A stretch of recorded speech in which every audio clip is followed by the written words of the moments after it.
To determine unknown EMF, और ये हम कल देख चुके थे। सेकंड एप्लीकेशन हो सकता है to determine unknown potential difference, unknown potential difference. तीसरा यूज हो सकता है कंपैरिजन ऑफ ईएमएफ, ये हमारे प्रैक्टिकल में है। To compare EMF of two cells, E1 by E2 find out करना, ये हमारे प्रैक्टिकल करना है हमको इसका। आप इसको प्रैक्टिकल कॉपी में लिख लेंगे, लैब मैनुअल डाउनलोड करके। और एक और प्रैक्टिकल का विषय है to find internal resistance, to find internal resistance small R, ये भी हमारे प्रैक्टिकल का विषय है, इसे भी आप लिखेंगे। टू डिटरमाइन, देखिए इतने सारे एप्लीकेशंस हो सकते हैं। करंट इन द सर्किट, हालांकि हम इसको 12th के सिलेबस में नहीं पढ़ते हैं। टू कंपेयर, ये हम पढ़ सकते हैं और ये आपको देख लेना चाहिए क्योंकि कभी कभी एग्जाम में आ जाता है। To compare two low resistances, to low resistances.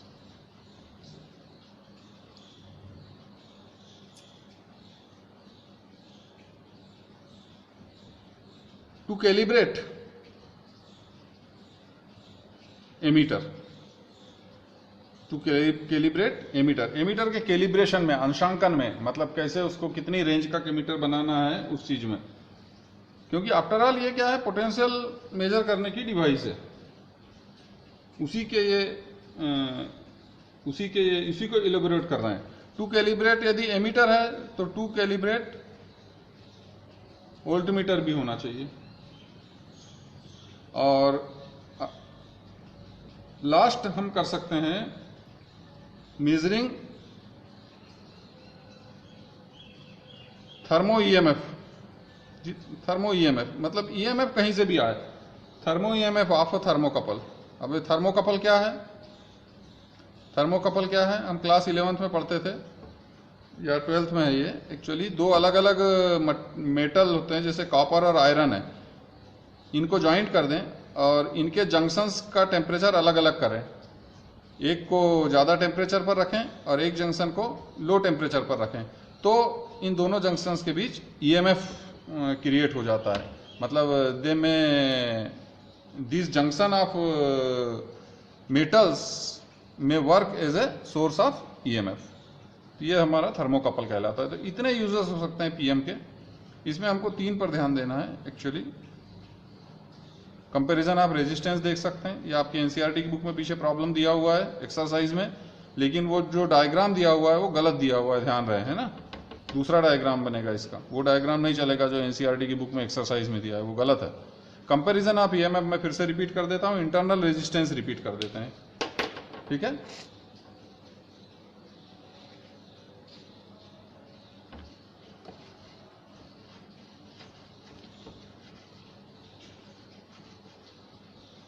रुक जाइए, छोटा कपड़ा आने दीजिए, आइए नायडू सर।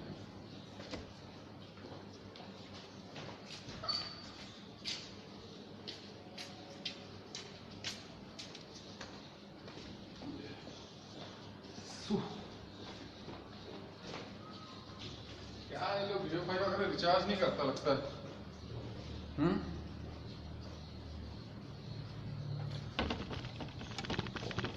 कंपैरिजन आप ईएमएफ को फिर से समझ लीजिए आज खासतौर, ये लोग जियो 5 रिचार्ज नहीं करते क्या? कितने का रिचार्ज करते हैं? अरे नेट नहीं है, आपको परेशान होता है आदमी, अपने सिस्टम से चालू किया। फिर देखिए, यदि कंपैरिजन ऑफ ईएमएफ के लिए हम सर्किट डायग्राम देखें तो हमारे पोटेंशियोमीटर के सर्किट में बच्चों समझ लो 2 मेन पार्ट होते हैं, एक होगा प्राइमरी सर्किट, दूसरा होगा सेकेंडरी सर्किट। एक होगा प्राइमरी सर्किट, दूसरा होगा सेकेंडरी सर्किट। प्राइमरी सर्किट में वो सेल लगाते हैं, प्राइमरी सर्किट में वो सेल लगाते हैं, ये पोटेंशियोमीटर का वायर है ए बी। प्राइमरी सर्किट में वो सेल लगाते हैं जिसकी सहायता से हमको पोटेंशियल डिफरेंस या पोटेंशियल ग्रेडियंट क्रिएट करना होता है।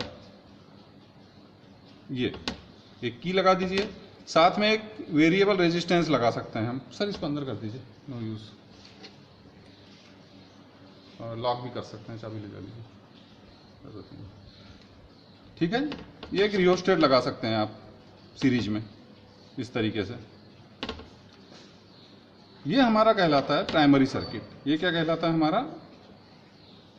Primary circuit. इसकी सहायता से हम, इसका सेल का ईएमएफ ई है, इसकी सहायता से हम यहाँ रेजिस्टेंस वेरी करेंगे बच्चों। तो देखिए अब क्या होगा कि जो भी पोटेंशियल लगेगा ए बी के अक्रॉस, वो पूरा ई नहीं लगेगा, पूरा ई नहीं लगेगा। यदि इसका टर्मिनल वोल्टेज V है, ईएमएफ सेल का ईएमएफ है, और V यदि इसका टर्मिनल वोल्टेज है, तो ये टर्मिनल वोल्टेज देखिए, ये सेल किसके साथ लगा है सीरीज में? AB वायर और ये RH के साथ। तो आपका ये जो सीरीज में लगा है, मैं इसे RS बोल दूं, यदि मैं इसे RS बोल दूं, ये सीरीज का रेजिस्टेंस है, तो V across this RS plus V across AB, ये दो भागों में टोटल वोल्टेज जो आप लगा रहे हो वो बढ़ जाएगा, क्योंकि ये दोनों जो रेजिस्टेंस हैं, ये और इस वायर का जितना भी रेजिस्टेंस होगा पोटेंशियोमीटर के वायर का, उस रेजिस्टेंस के अक्रॉस वो ड्रॉप होगा, पोटेंशियल ड्रॉप। तो यहां से जितना ये कितने भी वोल्ट का होगा, वो पूरा का पूरा वोल्ट इस स्थिति में यहां पर पूरा का पूरा अप्लाई नहीं होता, RS के अक्रॉस ड्रॉप होता है कुछ, और बचा हुआ AB के अक्रॉस ड्रॉप होता है। हम इस रेजिस्टेंस से पोटेंशियल ग्रेडियंट को कंट्रोल कर सकते हैं। इस रेजिस्टेंस से हम पोटेंशियल ग्रेडियंट को कंट्रोल कर सकते हैं। कैसे कर सकते हैं कंट्रोल? देखिए फिर से once again, what is potential gradient? Potential gradient is V across AB divided by length of the potentiometer wire AB। Now if you increase or decrease this resistance, what will happen in the circuit? What will happen with the current? What will happen with the potential drop across VAB? You can see. So if you suppose increase this RS, case 1, suppose you increase this RS, what will happen? Total resistance in the circuit will increase.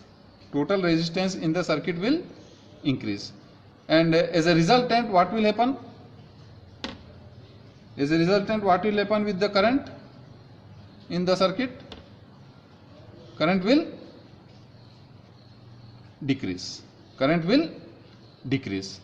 Because current is equals to net EMF upon, या net voltage upon net resistance. So net resistance you are increasing, so current will decrease, and as a result V across AB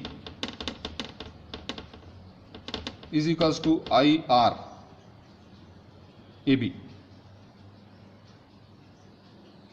It will also decrease. It will also decrease. आया समझ में? If VAB will decrease, so K will decrease. So K will decrease. Potential gradient will decrease.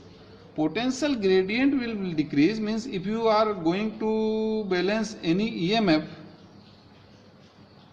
or any voltage, say small v, which side the null point will shift?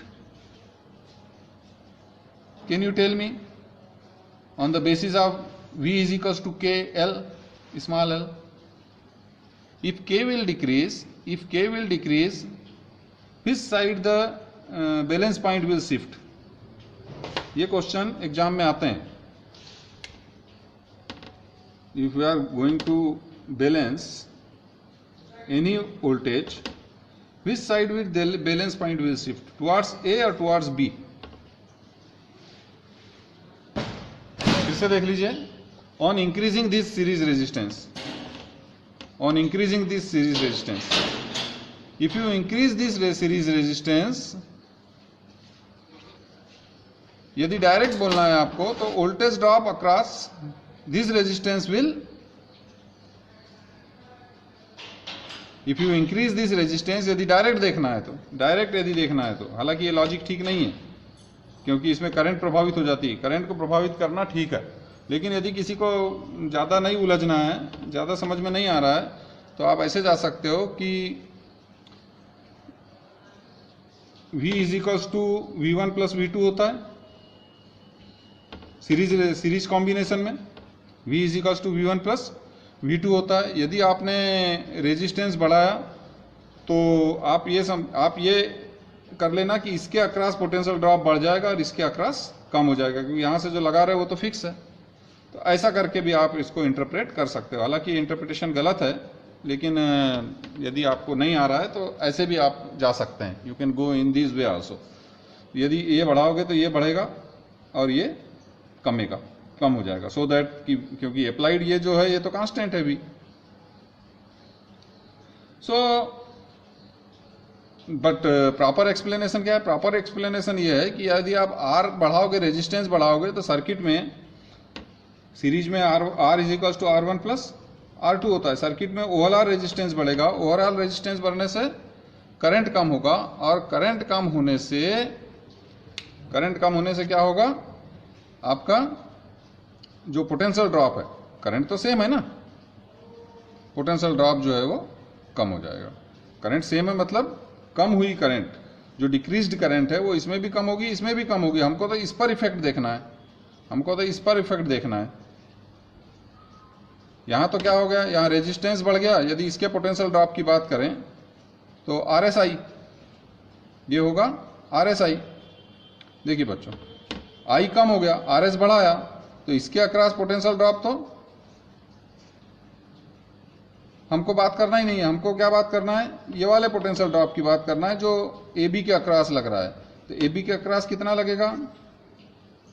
किसके हिसाब से लगेगा? Resistance of the wire into current. हमको इस पर focus करना है। तो हमने रेजिस्टेंस बढ़ाया तो ओवरऑल करंट कम हुई। ओवरऑल करंट कम होने से हम ये रेजिस्टेंस को तो हम छेड़छाड़ नहीं कर रहे हैं, जितना लंबा है उतना ही लंबा वायर है इसका, जितना मोटा है वही, यहाँ कोई छेड़छाड़ नहीं कर रहे हैं। हम केवल क्या कर रहे हैं? हम आई कम कर रहे हैं। आई कम करने से क्या होगा? ये RI जो है वो कम हो जाएगा, अर्थात VAB के अक्रॉस पोटेंशियल ड्रॉप कम हो जाएगा। पोटेंशियल ड्रॉप कम होने से क्या होगा? देखिए, पोटेंशियल ड्रॉप कम होने से क्या होगा? वोल्टेज ड्रॉप कम हो जाएगा, अर्थात इसके अक्रॉस वोल्टेज कम अप्लाई होगा आके। इसके अक्रॉस वोल्टेज कम अप्लाई होगा तो उससे क्या होगा? यहां देखिए थर्ड पॉइंट, ये कम होने से क्या हो जाएगा? यहां से यहां जाइए, K कम होने से क्या? K कम हो जाएगा, है ना। और K कम होने से क्या होगा? क्या फर्क पड़ेगा? ये जो कोई भी वोल्टेज आप बैलेंस करने आ रहे हैं, किसी भी वोल्टेज को, किसी भी EMF को, K कम होने से ये L बढ़ जाएगा। L बढ़ जाएगा मतलब ये नल पॉइंट किस तरफ शिफ्ट हो जाएगा? बोलिए, null point will shift towards, बोलिए, टुवर्ड्स बी की तरफ बढ़ जाएगा। ठीक है, आगे बच्चों समझ में आया? यदि RS को कम करेंगे तो क्या होगा? RS को कम करेंगे तो क्या होगा? देखिए, फ्लो चार्ट बनाते के बताते हैं हम आपको। RS को कम होगा तो RS को कम करेंगे तो क्या होगा? टोटल रेजिस्टेंस कैसा हो जाएगा? जो RS प्लस R है ये कैसा हो जाएगा? टोटल रेजिस्टेंस ये कम हो जाएगा। टोटल रेजिस्टेंस कम होने से जो सर्किट में करंट है, that current is V upon R total, ये कैसी हो जाएगी आपकी? बढ़ जाएगी। अब की बार कैसा होगा, ये बढ़ जाएगा। RT कम होने से ये I कैसा होगा, ये बढ़ जाएगा। आ रहा है ना, आ रहा है नहीं आ रहा है? क्यों Mahendra, Mahendra ji? Yes sir. Yes sir. हाँ, ये फ्लो चार्ट देखिए ना, ये आप सेकंड केस है, this is second case. Second case में सपोज आप सीरीज रजिस्टर, ये परीक्षा में आने वाला क्वेश्चन है, आता ही है। RS को कम कर देते हैं, RS को कम करने से ओवरऑल रेजिस्टेंस सर्किट में कैसा हो जाता है, कम हो जाता है। ओवरऑल रेजिस्टेंस कम होने से ओवरऑल करंट जो है वो, ये वाली जो फ्लो हो रही है वो बढ़ जाएगी। रेजिस्टेंस कम होने से I equal to V upon R, R कम होने से करंट बढ़ जाएगा। इस फार्मूले के हिसाब से करंट बढ़ने से क्या होगा, ये जो बढ़ी हुई करंट है ये RS में भी फ्लो हो रही है और हमारे पोटेंशियोमीटर के वायर में भी फ्लो हो रही है। तो ये बढ़ी हुई करंट क्या करेगी, इस फार्मूले के हिसाब से इस वोल्टेज ड्रॉप को बढ़ा देगी। इस वोल्टेज ड्रॉप को बढ़ा देगी। इस वोल्टेज ड्रॉप को बढ़ा देगी तो क्या होगा, ये जो वोल्टेज यहां अप्लाई हो रहा है, वोल्टेज ड्रॉप या वोल्टेज अप्लाइड, AB के अक्रॉस ड्रॉप या अप्लाई एक ही बात है, कुछ भी बोल दीजिए। इससे क्या होगा, अगला फार्मूला क्या है, K is equal to applied voltage upon total length. ये अप्लाइड वोल्टेज बढ़ गया तो ग्रेडियंट कैसी होगी, बोलो, कम हो जाएगी। ग्रेडियंट कम होने से यदि वही पोटेंशियल डिफरेंस, ये वाला कोई सेल का EMF, यदि आप उसे बैलेंस करने लाते हैं तो V is equal to, since V is equal to KL, since K is increased so L will decrease. मतलब क्या हुआ कि नल पॉइंट, जो बैलेंसिंग पॉइंट है, नल पॉइंट विल, बोलिए, शिफ्ट टुवर्ड्स, बोल दीजिए, A, टुवर्ड्स A। हाँ, ये क्वेश्चन बेटा आने वाला एग्जाम में आने वाला क्वेश्चन है, ठीक है। यदि डायरेक्ट में देखना है तो हालांकि वो ठीक नहीं है जस्टिफिकेशन, किसी को परेशानी हो रही हो इसमें, तो V is equal to V1 plus V2 कर दो। V1 मतलब ये वाला जो सीरीज में लगा, ये पहला वाला, इसको मान लो दूसरा है। ये इसको पहले को बढ़ाया आपने तो ये बढ़ेगा और ये कम हो जाएगा, बस ऐसा कर लो, ठीक है। क्योंकि ये अप्लाइड तो कांस्टेंट है ये वाला, ये बढ़ाया, रेजिस्टेंस बढ़ाया तो वोल्टेज ड्रॉप बढ़ गया, ऐसा सोच दो आप। डायरेक्ट यदि करना है तो जल्दी से, तो दूसरा वाला कम हो जाएगा, दूसरा वाला कम हो जाएगा तो ग्रेडियंट कम हो जाएगा, ग्रेडियंट कम हो जाएगा तो लेंथ बढ़ जाएगी, B तरफ शिफ्ट हो जाएगा, ठीक है। यदि कम किया तो ये बढ़ेगा, ये बढ़ेगा तो ग्रेडियंट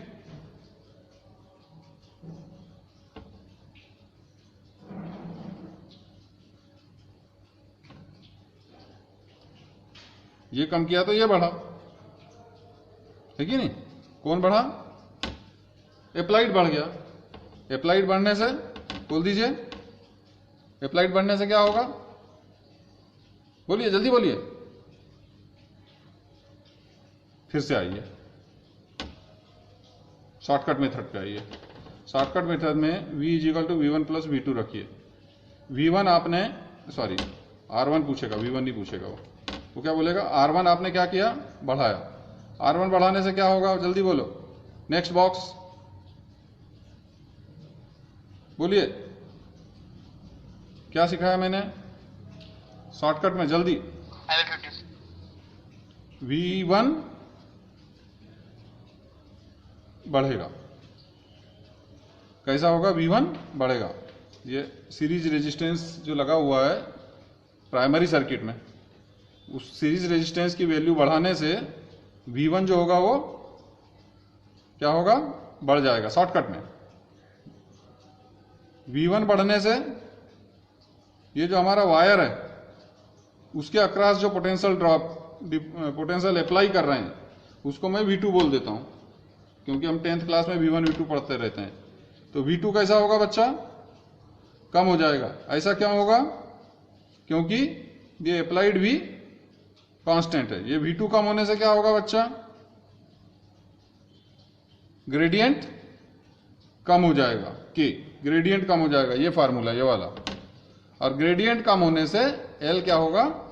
बढ़ जाएगा, बैलेंसिंग लेंथ बढ़ जाएगी। बैलेंसिंग लेंथ बढ़ जाएगी मतलब टुवर्ड्स B शिफ्ट होगा, ठीक है, L बढ़ जाएगा, ठीक है, आया समझ में? और कम करने से, RS कम करने से, RS कम करने से V1 कम हो जाएगा शॉर्टकट में। V1 कम होने से बोलिए V2 बढ़ जाएगा, V2 बढ़ने से K बढ़ जाएगा, और K बढ़ने से ये जो बैलेंसिंग लेंथ है वो कम हो जाएगी, मतलब ये टुवर्ड्स A शिफ्ट होगा। किस तरफ शिफ्ट होगा?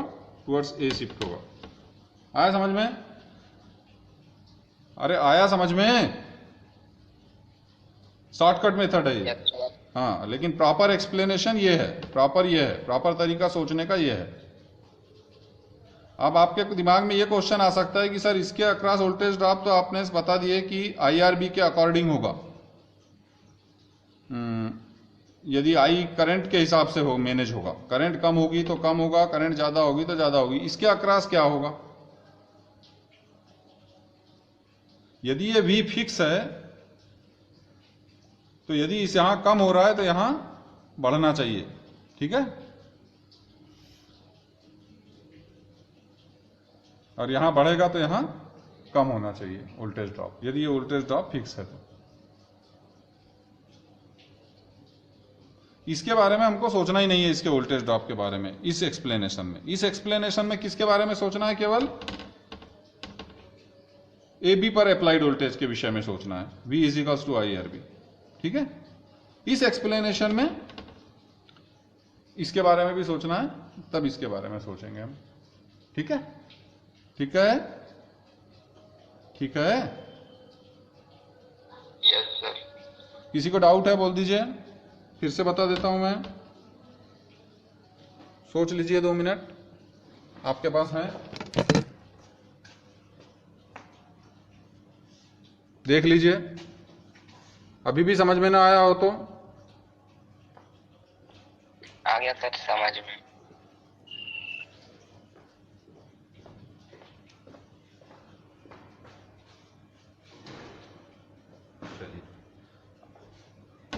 अब एक बार कंपैरिजन ऑफ EMF वाला सर्किट एक बार और अच्छे से बता देते हैं। बता दें कि ना बता दें?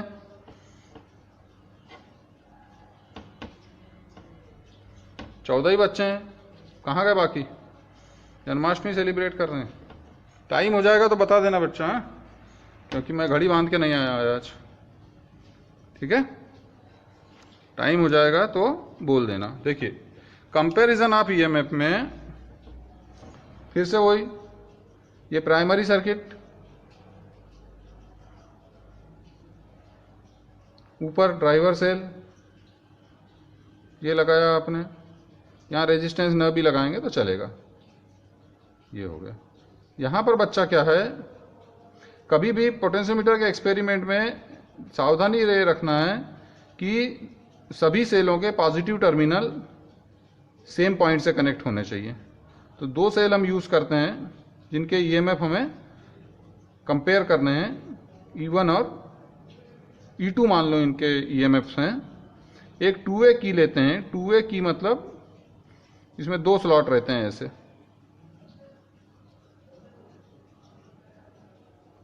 ऐसे 2 स्लॉट रहते हैं, ठीक है।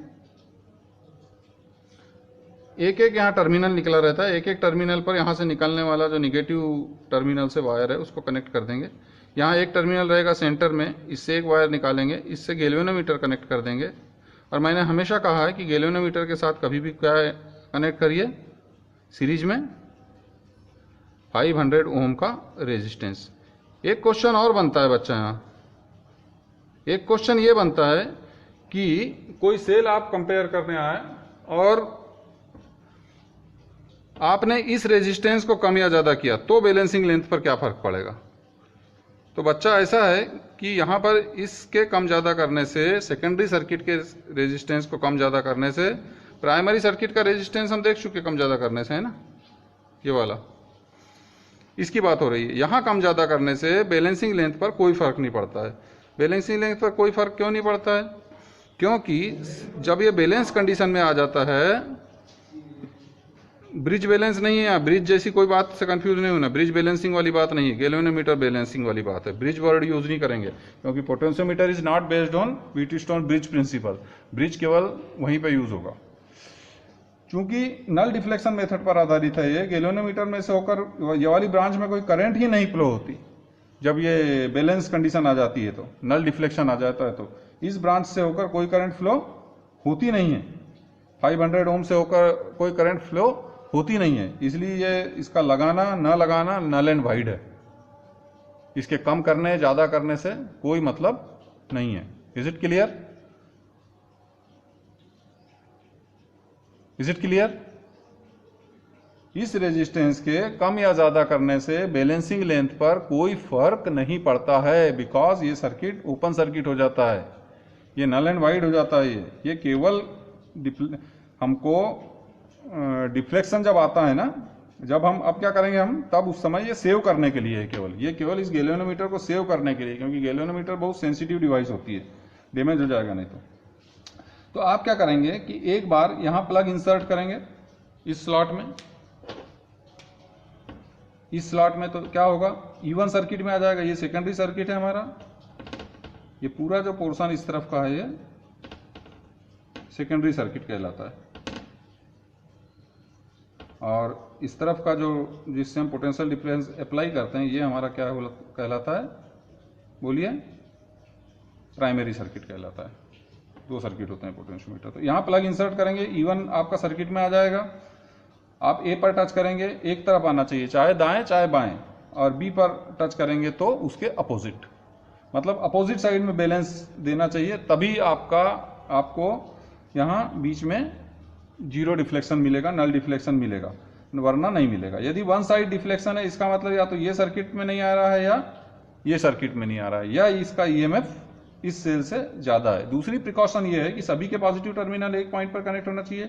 दूसरी प्रिकॉशन ये है कि ये जो प्राइमरी सर्किट में ड्राइवर सेल होता है, इसका इस एक्सपेरिमेंट किए जाने वाले सेकेंडरी सर्किट में जो सेल रखते हैं उनके ईएमएफ से इसका ईएमएफ ज्यादा होना चाहिए, तभी ये जाके ड्रॉप जो है यहाँ पर पूरा का पूरा ड्रॉप उससे पहले ही कहीं हो जाना चाहिए, ताकि नल पॉइंट मिलेगा। ये पोटेंशियल जो है इसको ड्रॉप करते हैं हम, तो ये अंदर तभी होगा। यदि ये इससे ज्यादा हो जाएगा तो इसके बाहर चला जाएगा, आपको नहीं मिलेगा, नल पॉइंट मिलेगा ही नहीं।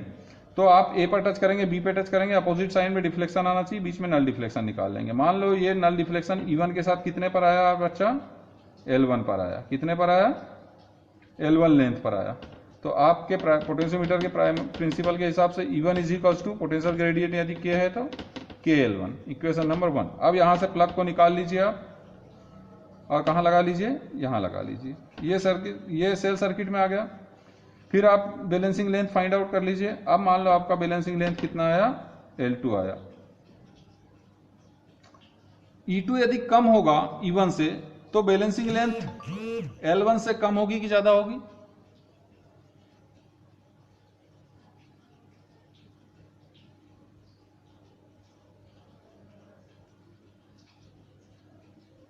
E2 यदि E1 से कम हुआ, तो ये जो मैंने ज्यादा लेंथ बना दिया L2, ज्यादा लेंथ पर जो बैलेंस कर रहा हूं A से नल पॉइंट तक की डिस्टेंस, ये कम होगी कि ज्यादा होगी L1 से,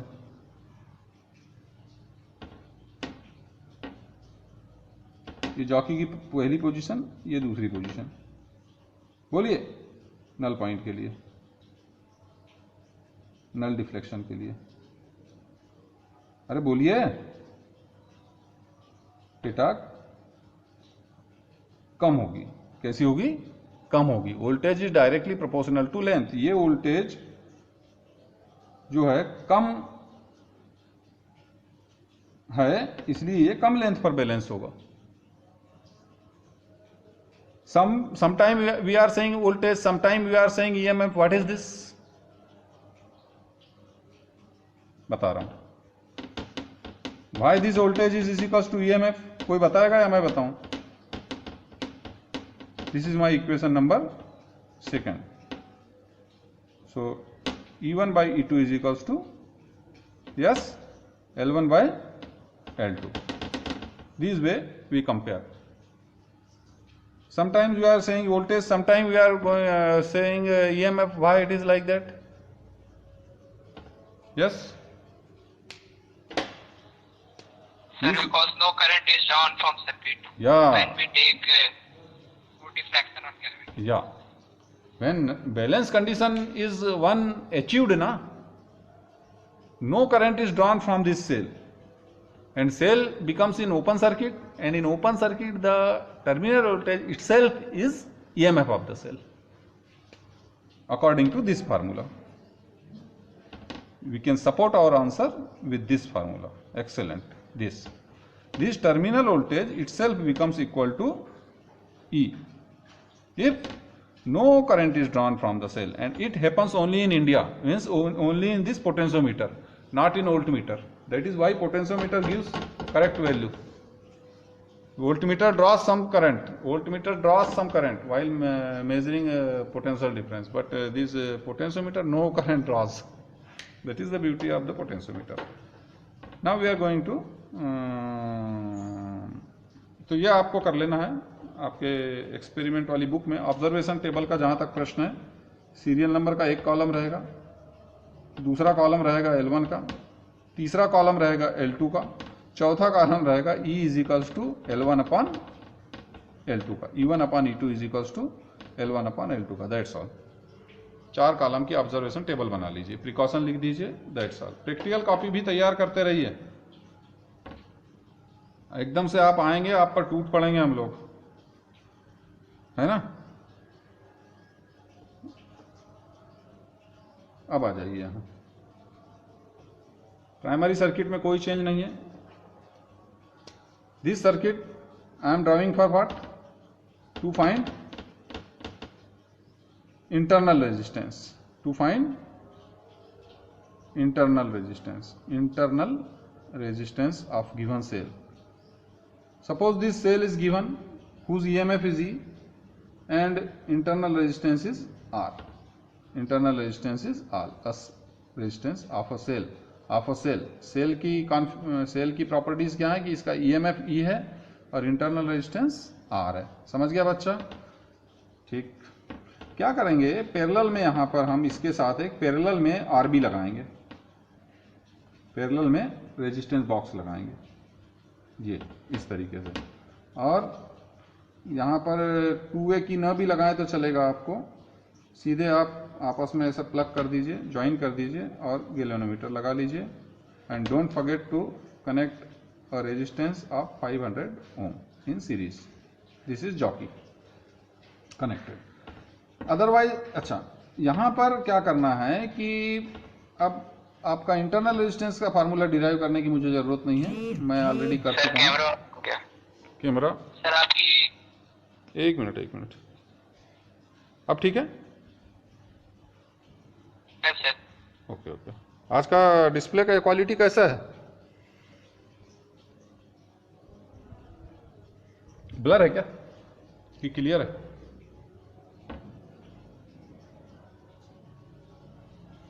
देखिए, पहली बार क्या करेंगे, आपका इंटरनल रेजिस्टेंस का जो फार्मूला यूज करते हैं वो मैं डिराइव नहीं कर रहा हूं, वो आप कर लीजिएगा, वो मैं लिख दे रहा हूं केवल। R is equals to E upon V minus 1। ठीक है, यहां E सेल का EMF है और E वोल्टेज ड्रॉप है एक्सटर्नल रेजिस्टेंस में। ये एक्सटर्नल रेजिस्टेंस ही एक तरीके से क्या करते हैं कि सबसे पहले इससे इनफाइनाइट ओम का प्लग निकालते हैं। इनफाइनाइट ओम का प्लग निकालने का मतलब बच्चा यह है कि यदि यहां पर 2A की यूज करते तो 2A की में ये प्लग ओपन की केवल यहां इंसर्टेड है, ऐसा मान के चलिए।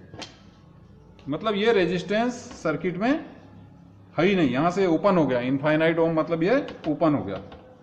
तो या तो आप 2A की लगाकर इसको ओपन कर सकते हो की को, या यहां से सीधे 2A की नहीं लगाते तो इनफाइनाइट ओम का रेजिस्टेंस निकाल लीजिए।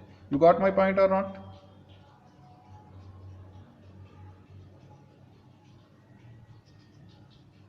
Yes? No? What? Now you balance this cell. Suppose the balancing length is L1. Suppose the balancing length is L1. When cell is balanced, when cell is balanced, cell alone is balanced. So cell comes in open circuit and the terminal voltage in this condition becomes equal to EMF of the cell. So this E is equals to, I can write KL1 if K is potential gradient. This is my equation number 1. Fine. Second thing, now you connect now both plug here and draw some R ohm key, R ohm key from the resistance box. कुछ R ohm, कुछ value निकाल लीजिए, 2 ओम निकाल लीजिए, या 5 ओम की plug निकाल लीजिए, या 10 ओम का प्लग निकाल लीजिए आप. ठीक है? क्या होगा? क्या होगा बच्चा? क्या होगा? होगा ये कि ये सेल जो है करंट देना शुरू कर देगा इस निकाले गए रेजिस्टेंस में. ये सर्किट में आ जाएगा एक तरीके से. जब ये सेल यहां से करंट देना शुरू कर देगा तो अब जो बैलेंस करेंगे आप, वो क्या बैलेंस करेंगे बोलिए? What is going to balance here? Will ever cell will come in open circuit in this condition after getting balance point? क्या बैलेंस पॉइंट मिलने के बाद यहां सेल ओपन सर्किट में आएगा? क्या आप कह सकते हैं कि ओपन सर्किट में आ रहा है, आएगा? क्या आप कह सकते हैं कि सेल से आप कोई करंट ड्रॉ नहीं कर रहे हैं? आप नहीं कह सकते. क्यों? क्योंकि this resistance is always drawing current from here and you are balancing the terminal voltage Vt is equals to E minus IR. You are balancing this terminal voltage or voltage across the R. Both are same thing. Voltage across the R. Both are the same thing. Both are the same thing. You are balancing these things. You are balancing these things on potentiometer wire. You got my point or not? Both are same thing. Both are same. Same. दिखता है नहीं दिखता है? आता है समझ में? This is a close circuit. This is a close circuit. जैसे ही आर से कोई ड्रॉ करते हैं आप, नो प्लग, 2 ओम 5 ओम का, तो एक क्लोज सर्किट फॉर्म हो जाता है. क्लोज सर्किट फॉर्म हो जाता है तो इससे करंट ड्रॉ शुरू हो जाता है. करंट ड्रॉ शुरू हो जाता है तो अब की बार जो बैलेंस होता है वो I is not zero. I is something, I is some non zero value. Terminal voltage balance होता है, ये बैलेंस होता है. ठीक है? तो दिस और potential difference across R balance होता है. तो this V is equals to, I can say suppose balancing length is L2, then it is KL2. आप बताइए L2 कम होगी कि ज्यादा होगी L1 से? पहली बार क्या बैलेंस हुआ था? L1 किसकी बैलेंसिंग लेंथ है? EMF की. L2 किसकी बैलेंसिंग लेंथ है? टर्मिनल वोल्टेज की. क्या रिलेशन होगा? जल्दी बंद कर रहा हूं मैं. जल्दी जल्दी जल्दी.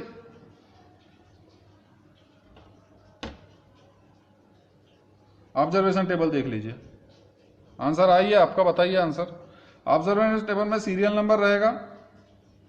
उसके पहले आपने कुछ नहीं, इसको लाया ही नहीं, अकेले सेल को बैलेंस किया, तो बैलेंसिंग लेंथ L1 की वैल्यू रहेगी. देन आप कुछ रेजिस्टेंस ड्रॉ करेंगे तो R रहेगा. R ड्रॉ करके जो बैलेंस करेंगे आप वो L2 रहेगा. और लास्ट में फार्मूला रहेगा R is equals to R multiplied by L1 upon L2 minus 1. Why? Because from equation 1 and equation 2 you substitute these values in this formula of internal resistance. R is equals to R multiplied by KL1 upon KL2 minus 1. K से K cancel out हो गया. So what you are getting? R L1 upon L2 minus 1. आपने answer नहीं दिया. कौन सा symbol लगेगा इसमें? लेस देन, ग्रेटर देन और इक्वल टू. बताइए. A B C बताइए जल्दी. विशाल Sir, less than. Less than, very good, शाबाश, बहुत अच्छा। ठीक है बेटा, बंद करते हैं अभी। Happy Janmashtami one again to everybody.